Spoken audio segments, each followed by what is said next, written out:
Camarades peuple d'Afrique, mes chers frères et sœurs citoyens du monde, Macron, il est devenu fou.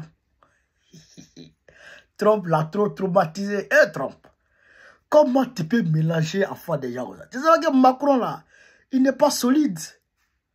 Macron n'est pas solide. Quand le mélange est peu net là, hop, il tombe en même temps en dépression. Alors là, il est dépressif. Avant des gens. C'est-à-dire qu'il y a un truc dans son cerveau là. Ça fait paf! Fumer sortir de là. Donc, alors là, le cerveau ne circule pas très bien. Il a fait direct, ce que Goro fait toujours là. Direct. Sur TikTok, YouTube, Facebook. Et puis il répondait aux questions des internautes. Il dit, chers camarades d'Afrique, que Poutine a mondialisé la guerre. Donc pour Macron actuellement, on est en plein dans la 3e guerre mondiale. Donc lui, il s'en va mettre fin à ça le lundi prochain sur Trump. Il faut qu'il aille sur Trump pour aller mettre fin à la guerre. Parce que Europe magne. Maintenant, c'est ce qu'il va aller dire à Trump pour convaincre Trump à mettre fin à la guerre selon lui ses souhaits là. Eh bien, il est en train de nous expliquer ça. Chers camarades d'Afrique. Ils sont allés chercher une vidéo là pour vous envoyer. Il faut que mon seul, il ne peut pas garder ça. Il faut que nous tous on regarde ça. Pourquoi nous tous on réalise l'état de santé de Macron. On est parti, chers camarades. S sur TikTok, qui m'écrit: bonjour, est-ce que ce conflit peut aller jusqu'à la 3e guerre mondiale? Je me méfie toujours des grands mots. En vrai, on a un conflit en Ukraine dans lequel les Russes, de fait, ont décidé de mondialiser les choses. Quand les Russes se battent avec du matériel iranien, qu'ils utilisent ce qu'on appelle des matériaux duaux, c'est-à-dire ils achètent des choses civiles, pas militaires, aux Chinois, puis ils les convertissent pour en faire des armes, et qui mettent des soldats nord-coréens en Ukraine, ben, je vais vous répondre, les Russes, ils ont mondialisé la guerre en Ukraine. Donc, est-ce que ça se limitera à ce théâtre? Il faut l'espérer. C'est pourquoi je soutiens, moi, l'initiative d'avoir la paix en Ukraine. On est d'accord avec le président Trump. Il faut la paix en Ukraine. Simplement, on ne veut pas que cette paix soit une capitulation. On ne veut pas que cette paix soit simplement un cessez-le-feu qui ne serait pas respecté, on le sait, parce qu'elle renforcerait la Russie dans son agressivité et qu'elle sacrifierait le peuple ukrainien. Mais de fait, la Russie a mondialisé ce conflit et maintenant, on veut l'arrêter. Mais en allant aussi essayer de le convaincre qu'en fait, son intérêt est le même que le nôtre, quoi qu'il pense. Ça, la trompe, hein. Et donc, ce que je vais faire, c'est que je vais lui dire, au fond, tu ne peux pas être faible face au président Poutine. C'est pas toi, c'est pas ta marque de fabrique. C'est pas ton intérêt. Comment ensuite être crédible face à la Chine si tu es faible face à Poutine? La deuxième chose, je vais lui dire, si tu laisses l'Ukraine prise, bah, la Russie, elle sera inarrêtable pour les Européens, pour tous. Mais elle sera non seulement encore plus forte, elle continue d'investir, mais elle va récupérer l'Ukraine et son armée, qui est une des plus grandes d'Europe, avec tous nos équipements, y compris les équipements américains. C'est une faute stratégique énorme. Et puis toi qui veux que l'Iran n'acquiert pas la bombe nucléaire, tu ne peux pas être faible avec quelqu'un qui est en train de l'aider à l'acquérir. Toi qui veux que la Chine ne vienne pas contester Taïwan et autres, comment expliquer que la Chine n'a pas le droit d'envahir Taïwan et que la Russie aurait le droit d'envahir l'Ukraine? C'est ça ce que je vais lui dire. Ça, je crois que c'est des arguments qui peuvent porter. Puis je vais lui dire aussi que c'est son intérêt de travailler avec les Européens dans ce moment. Parce que l'Europe a une capacité de croissance, un potentiel économique, de coopération avec les Américains. Donc voilà, l'incertitude vis-à-vis de Poutine est bonne, il faut l'exploiter. Il faut pousser notre plan de paix bâti en Européens et avec l'Ukraine. Et il faut le convaincre que son intérêt stratégique, c'est le même que nous.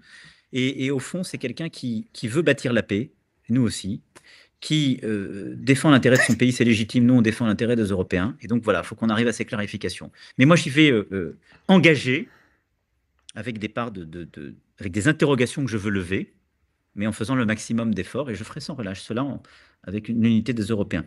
La deuxième question sur la solitude face à vos homologues européens. Non.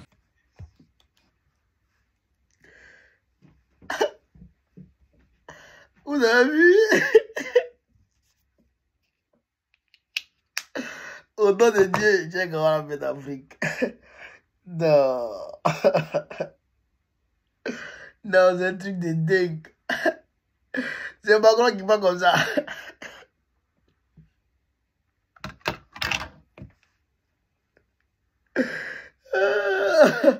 Non, c'est un truc de fou.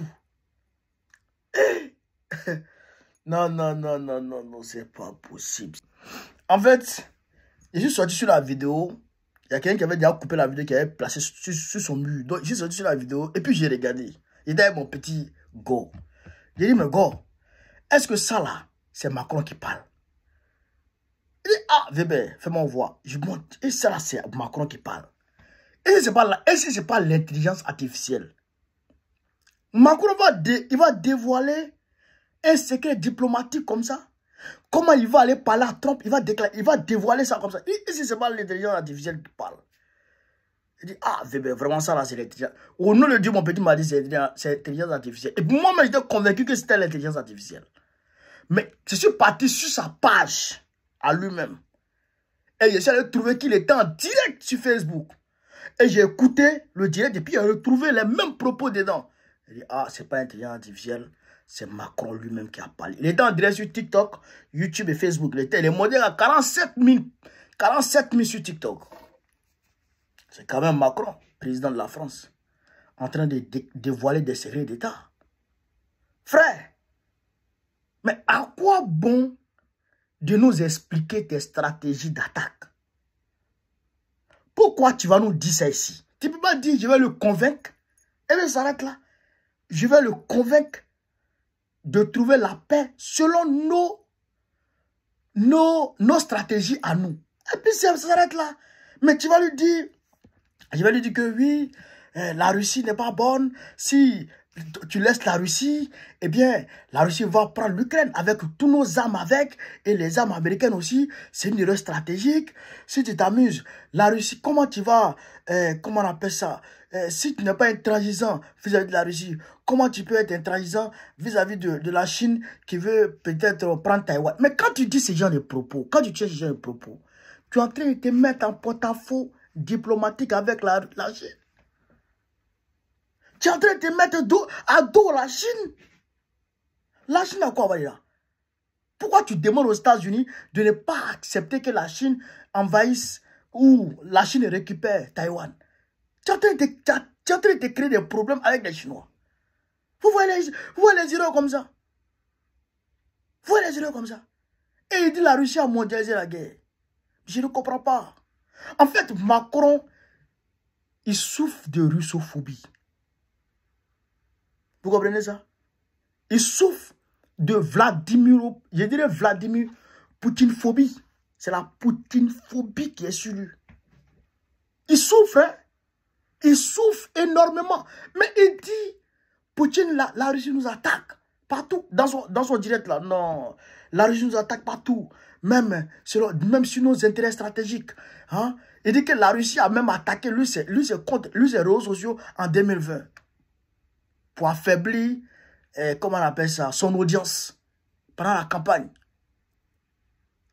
Non, pas 2020, je crois 2022 là. Pendant la campagne. Je ne comprends pas Macron.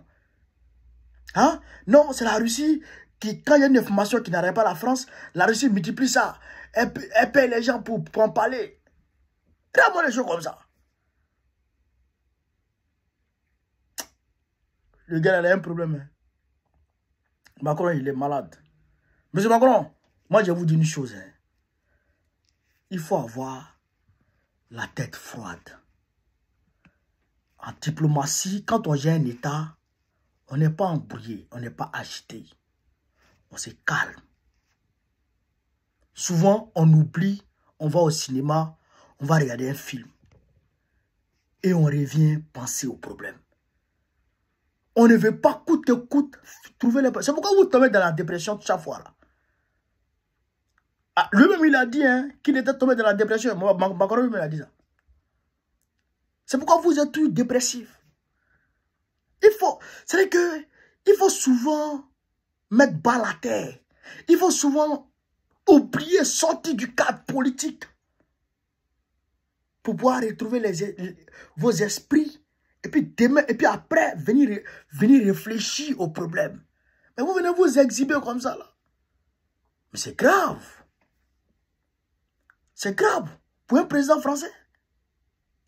Aïe, Tout ce que vous allez dire à Trump. Et puis c'est ça là, c'est ça il va le dire. Il n'y a pas autre argument encore. On connaît la diplomatie là, on connaît comment ça marche. C'est ça là, il va le dire. Il n'y a pas autre chose. Parce qu'il n'a pas de moyens, il n'a pas de moyens de coercition sur Trump. Je vais dire les moyens, les leviers diplomatiques. Je vais dire, si Trump a des biens avec lui, il va peut-être dire, si tu ne fais pas, on va couper ça là. Ou bien si tu ne fais pas, on va augmenter ça là. Si tu ne fais pas, on va t'empêcher de... Comme ce qu'ils font en Afrique là. Je prends le cas de Draman Ouattara comme ça. Si c'est avec Draman Ouattara, il va dire, bon, si tu t'amuses, je te coupe les aides. Oui, les aides françaises, je te les coupe. Ou bien si tu t'amuses, je dévoile tes secrets sur la rébellion de la Côte d'Ivoire. Ou bien, il y a une vidéo de toi, je publie.